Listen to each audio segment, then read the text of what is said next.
ये फौजी 50 साल तक जिंदा रहने के रहस्य में उलझा हुआ था। तभी दूसरे दिन फौजी ने देखा कि उसका बेटा आज उनका श्राद्ध कर रहा है। वह श्राद्ध का खाना लेकर छत पर गया और कौओं के खाने का इंतजार करने लगा, लेकिन कौओं ने खाना नहीं खाया। यह सब देखकर फौजी को बहुत तकलीफ हुई। एक दिन घर में घूमते समय उसे अपनी शादी की फ्रेम दिखाई दी, जिसे देखकर वह अपनी पत्नी के कमरे में चला गया, जहाँ पर उसे अपनी आर्मी की संदूक दिखाई पड़ी।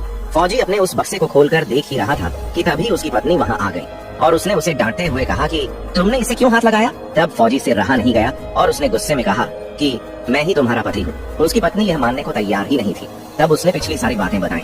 फौजी ने अपनी शादी से लेकर जंग में जाने तक और पैर फिसलने से लेकर वापस आने तक, अपने दोस्त से मिलने के बाद इस घर में आने तक की सारी बातें उसे बताई, लेकिन उसकी पत्नी इस असंभव बात पर यकीन नहीं कर पा रही थी।